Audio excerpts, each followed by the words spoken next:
Продолжуваме со утринска на телма и се разбира со нашата утринска тема. Ја најавивме веќе неколку пати, но еве сега ќе навлеземе малку повеќе во детали и верувам дека ќе одговориме соодветно на сите оние прашања кои што ги имаме јас и Цеце, а кога станува збор за мајчинството како една од најубавите, па и најпредизвикувачките улоги во животот на една жена, и кога зборуваме за желбата нели да се стане мајка, веројатно и секоја жена ја има таа желба. Во времето во кое што живееме, динамиката на сето она кое што го има во секојдневието, она кое што го имаме во општеството, па и глобално, сето тоа предизвикува да на некој начин се одложува мајчинството и да се поместува возрастната граница.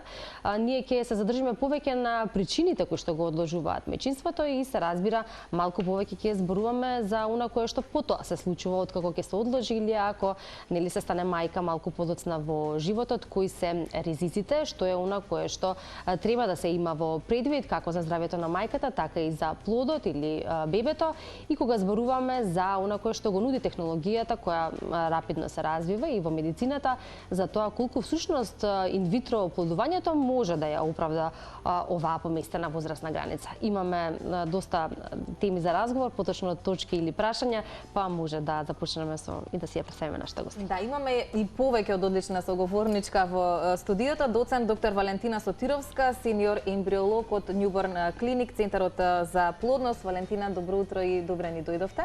Добро утро, ви благодарам на поканата и навистина ми е драго што повторно сум дел од вашата емисија. Удамна се немаме видено и дружено, меѓутоа секогаш кога ќе ги реализираме нели некое гостување, секогаш ни е во насока на едукација на гледачите, па така ќе биде и денеска. Само пред да стартуваме со официјалните прашања, би сакала што значи сениор ембриолог, заради тоа што улогата на ембриологот е од огромно значење кога станува збор за инвитро оплодувањето, но во ситуацијава сениор ембриолог, што малку да доближиме титулата до гледачите. Така, јас имам докторирано во областа на ембриологијата, имам добиено сертификат од Европската асоциација за хумана репродукција. Ние како биолози немаме насока, значи, за учење конкретно на ембриологијата, туку веднаш после завршувањето на студиите мораме да се доедуцираме, да магистрираме уште подобро, нели да докторираме во оваа област. Меѓутоа Европската асоциација на хумана репродукција, на која сме ние членови, обавезно бара да имаме и сертификати со наше надоградување на знаењето, за да можеме да работиме сите по исти стандарди во европските земји, за да можеме да го следиме успехот, односно неуспехот на инвитрото со цел да ги подобриме, значи сите оние нови трендови, за да го зголемиме процентот на успешна бременост, а уште повеќе на клиничката бременост и на бројот на живородени деца, бидејќи тоа ни е нашата мисија, да помогнеме на паровите кои што за жал од одредени услови не можат да постигнат својата бременост, односно своето родителство. Така е. Јас и се доволно инспирирани уште пред да почнеме нели во живо вака да разговараме со прашања и подпрашања упатени кон вас со сите оние примери кои што не инспирираат, да речеме како кај нас, па така и во светот можеме да видиме и да прочитаме. И кога се во прашање статистиките, кога зборуваме за оваа тема, одложување на мајчинството и глобално, односно на кој што се случува во светот и онаа статистика која што имате и вие како увид, па и кај нас статистиката која што постои, дали е тоа тренд, дали повеќе би рекле дека е нешто што го налага самиот начин на живот во современото живење, бидејќи ако се вратиме малку на нас, да знаеме дека нашите мајки, па и нашите баби, нели, станале мајки во многу порана возраст и од медицински аспект, се разбира, или биолошки, ќе го објасниме сето тоа што значи, но ајде ако зборуваме конкретно за причините и статистички, дали и докаде сме во однос на тоа што и светот го прави или го налага? Живееме во 21 век, значи едно модерно време кое што ни наложува една трка со времето, значи свесно или несвесно ја одложуваме нашата бременост и нашата улога на родители. Прво сакаме нели да го завршиме образованието, да направиме некоја кариера, финансиски да се осигураме, мислејќи дека тоа ни се пресудните фактори за да го формираме семејството. Меѓутоа, за тоа сито тоа е потребно време, значи потребни се години, треба да поминат години кои што за жал се негативната страна на репродукцијата. Колку повеќе го одложуваме родителството, толку повеќе можеме да наидеме на проблеми во моментот кога ќе сакаме да го оствариме тоа. Така да се се гледа дека денеска жените раѓаат покасно од било кога во историјата на човештвото. Генерално И тоа е глобално, така? Глобално, на глобално ниво. Ние за жал го пратиме и тој тренд.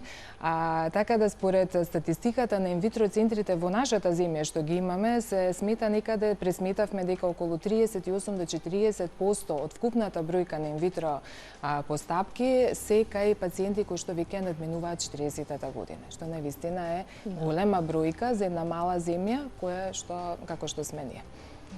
Сепак е висок процентот. Ако зборуваме дека тоа, не можеме да кажеме, сигурно не можеме да кажеме дека тоа е само тренд, веројатно постојат и други причини зашто тоа се прави и кога нели во вашата долгогодишна работа и искуство сите тие кога еве како еден пример мајка ќе односно жената која што сака да се реализира како мајка ќе дојде и ќе поразговара и сакаат и ваша должност е нормално да ги информирате за ризиците кои што постојат, тогаш кои се најчестите нели реакции, прифаќање на сето тоа, можеби дилеми кои што ги имаат, со кои што се соочуваат, прашања упатени кон вас, колку често се подготвени да ги прифатат тие ризици и дали ги сваќаат сериозно, нели? Прво ќе започнам со дефиницијата на Светската здравствена организација. Што представува неможност да се постигне бременост? Значи, како што го кажуваме, инфертилитет. Значи, тоа е една состојба на неможност да се постигне бременост во период од 12 месеци при редовни незаштитени сексуални односи. Меѓутоа, оваа дефиниција, според нашето досегашно искуство, важи за жените некаде до 35-та година. На 35-та година, кога веќе имаме драстично опаѓање на бројот и квалитет на јајните клетки кај жената, таа дефиниција можеме да ја скусиме временски на некои 6 месеци. Така да кај повозрасните парови, да кажам, на 35-та година, доколку видат дека после 6 месеци на тие редовни сексуални односи не може да постигнат бременост, советуваме да ги посетат центрите за асистирана репродукција. Ние нема веднаш да започнеме со инвазивни техники. Значи, прво да ги видиме причините кои што довеле до таквата ситуација. Можеби е состојбата кај партнерот. Често пати ние секогаш нели ја наведуваме темата кон женската страна, меѓутоа за жал имаме голем проблем и со машката популација, значи со концентрацијата на семенскиот материјал е значително падната. Така да мора прво да го провериме и партнерот во однос на неговата концентрација на сперматозоиди, значи каква е неговата морфологија, што значи дека според тоа можеме да процениме и каков е генетскиот материјал и репродуктивната моќ на тие сперматозоиди. Од друга страна, кај жената пристапуваме со најбазичните испитувања во однос на хормонскиот статус, во однос на нивната оваријална резерва, преку одредени крвни маркери или пак преку ултрасонографско, односно ехо прегледи, со цел да видиме со каква резерва од прилика, значи располагаат жените. Доколку имаме простор, значи во смисол доколку тие параметри се гранични или се уште имаме простор нели да им дадеме време да се обидат, можеме да почнеме со некои неинвазивни техники од типот на инсеминација, неколку месеци и доколку неколку обиди, значи 3-4 инсеминации да се направат на строго определени, на строго темпирани нели овулации со цел нели да го подобриме моментот на зачнување. Меѓутоа ако и во тој случај немаме успех, во тој момент значи гинекологот заедно со ембриолозите предложуваат да се оди на инвитро постапка, значи со комплетно вадење со аспирација на фоликули и со оплодување во инвитро лабораторија со цел да видиме каков ќе биде развојот на тие ембриони, што ќе најдеме, затоа што имаме за жал жени кои што се и во рани менопаузи, доколку порано беше ретка таа бројка на пациенти, денеска е многу почеста, значи инциденцата е многу зголемена кај млади девојки, кај млади жени околу 30-та година кои што се соочени оваријални резерви. Значи нешто се случува на глобално ниво, не е само овој тренд како што спомнавме нели дека ние намерно ќе го одложуваме родителството затоа што сакам да ја формирам кариерата. Значи мора да тука да го напоменеме дека имаме многу жени кои што навистина имаат реален проблем и мажи и жени, значи парови со остварување на потомство и во млади години. Од таа причина многу не прашуваат која може да биде причината, ама јас здраво живеам, не пушам, не пијам, значи вежбам и сите тие работи. Меѓутоа, студиите укажуваат и на други факти. Значи, имаме преку 40.000 на енвиронментални фактори, почнувајќи од пластиката, од водата во која што секојдневно пиеме, од воздухот, пестициди, значи целото тоа загадување, тоа се све токсини кои што не влијаат само на нашите бели дробови при вдишување или на загадениот воздух, туку цитотоксично делуваат на целиот организам, вклучувајќи ги и јаниците, односно тестисите. Да напоменам дека имаме многу случаеви на семиноми, тоа се карциноми на тестиси кои што се јавуваат за жалка и момчиња околу 20-та година. Така да превенцијата треба исто така да биде напомената покрај нели лечењето на стерилитетот. Прво треба да напоменеме и превенцијата, значи редовните прегледи кои што треба веќе да започнуваат и од 25-та година. Барем еден спермограм да се направат, момчињата да направат во текот на годината, чисто да се следи да нема никоја флуктуација во нивните спермограми, односно кај младите жени да се следи само кога има проблем. Значи тоа ни е идејата. Так.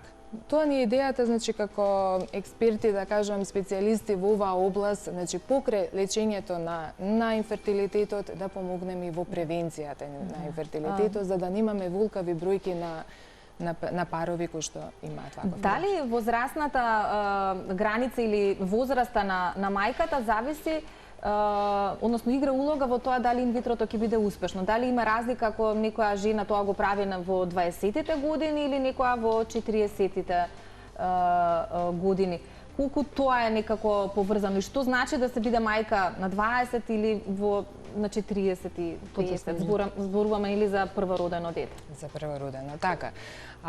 Ние, за разлика од мажите, каде што имаме постојана продукција на сперматозиди, ние жените се раѓаме со точно определена бројка на јајцеклетки. Значи, тие се формираат уште во 5-тиот месец, кога ние сме во утробата на нашите мајки. Така да ние веќе кога ќе се родиме, во нашите јајници имаме некоја резерва од 1 до 2 милиона. Индивидуално е нормално различно.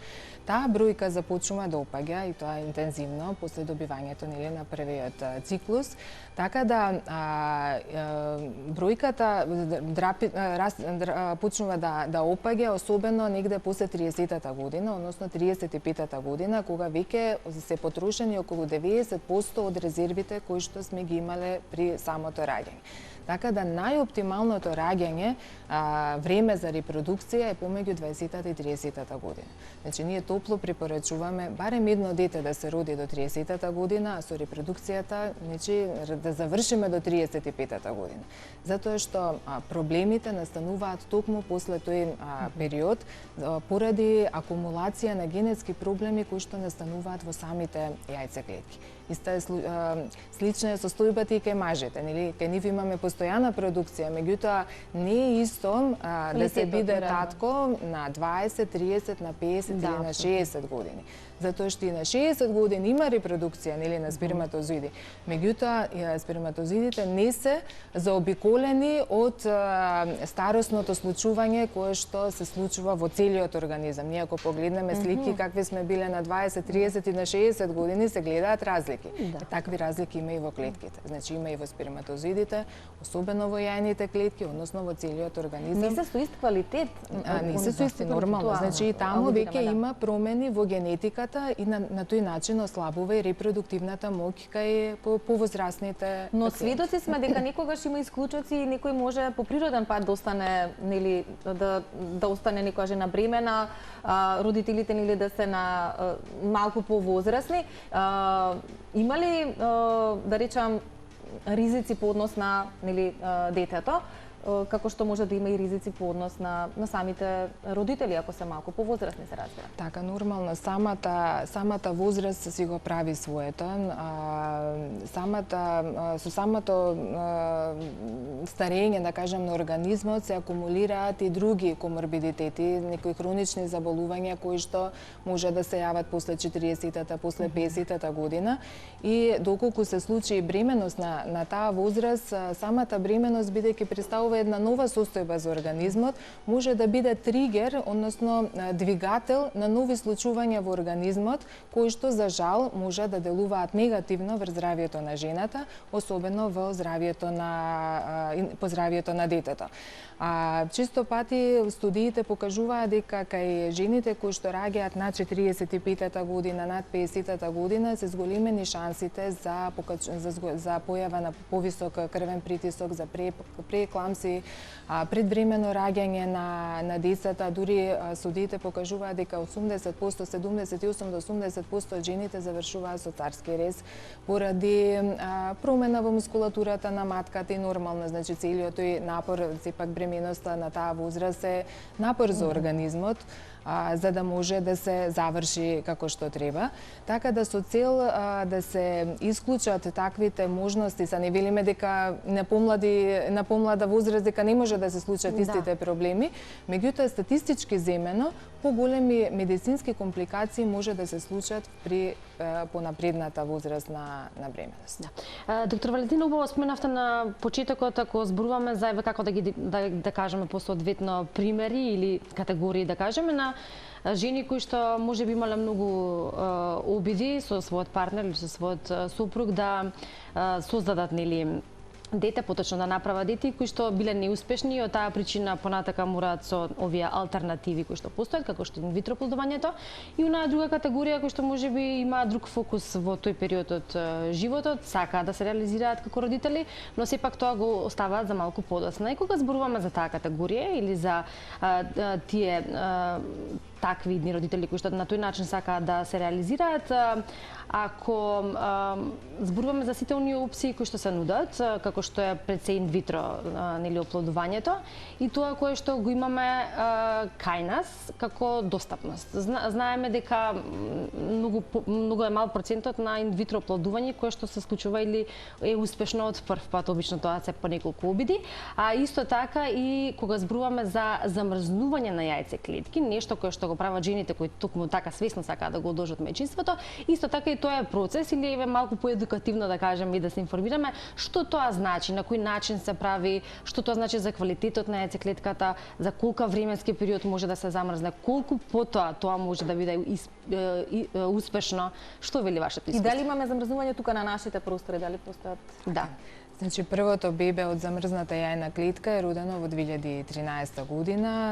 Од тогаш веќе почнавме да ги имплементираме техниките за криопрезервација на гамети и навистина сум среќна што имаме такви можности да и во нашата земја, значи ние во сите инвитро центри се веќе имплементирани тие техники и можеме да одговориме на барањата на пациентите за токму за оваа идеја, значи да си ја криопрезервираат, односно да си ја замрзнат својата репродукција на помлади години, ако имаат идеја понатаму да се ја формираат кариерата или да раѓаат во подоцна во животот, да едноставно да си бидат донори сами на себе кога ќе решат да го остварат своето мајчинство, можеби после 40-тата година.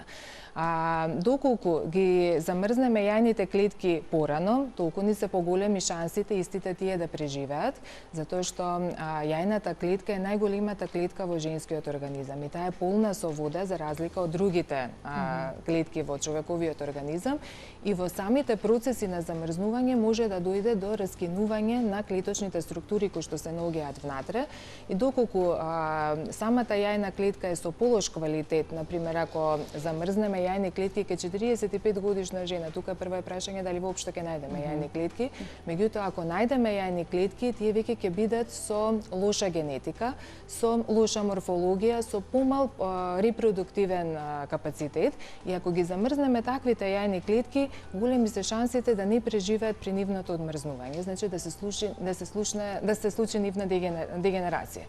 Во тој смисол жената ќе мисли дека има замрзнато јајце клетки, ќе се одолжува бременоста, а кога ќе ги одмрзнеме, нема да добиеме никакви квалитетни јајни клетки. Затоа препорачуваме замрзнувањето да биде порано, значи кога жената е помлада, кога има многу повеќе јајни клетки и кога има поквалитетни јајни клетки, за да истите тие може да се чуваат со години до моментот кога ќе реши да се го оствари родителството. Многу од нив, например, ќе си најдат партнер, ќе си родат спонтано, нема да им потребаат, дај Боже да е така, нели, да ги, ако треба и да ги уништиме јајните клетки, да не потребаат, меѓутоа тие се сепак една резерва, како да чувате, нели, злато во сеф, да си ги имате за, не дај Боже, да не потребаат никогаш во животот. Тука можеби, да, можеби се извинувам, се поставува прашањето колку една 20 годишна или деве, да речеме, дока 25 годишна девојка размислува воопшто на таков начин дека можеби ќе сака понатаму во животот да се реализира, а не за 5 години, односно на 30 или до 33-4,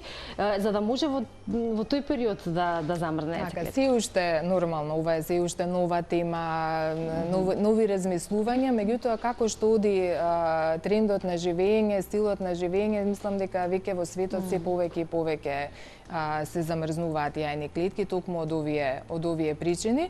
Од друга страна, покрај, значи, за чување на нивната репродукција имаме и медицински импликации, например кај пациенти кои што веќе имаат некои заболувања сериозни или кои што треба да се оди со некоја поагресивна терапија, типот на хемотерапија или зрачна терапија или некоја друга поагресивна терапија, препорачуваме обавезно, значи, да ги замрзнат репродуктивните клетки со цел да не дојде до нивно оштетување. Тоа е еден плюс од медицинска страна гледано, значи за пациентите кои што ќе имаат потреба за понатаму од својата репродукција. Во однос на законската регулатива за инвитро процедурите или оплодувањето кај нас, каков е законот во нашата земја и може да направиме некоја паралела или споредба можеби со Европа, со светот, со Балканот во најмала рака? До која возраст кај нас жените можат или можат кај нив нели да се применува инвитро оплодувањето? И законски и биолошки, односно од медицински аспект. Така, да. Законот за биолошко потпомогнато оплодување од Министерството за здравство е формиран во 2008 година, значи веќе имаме еден долг период на користење на тој закон.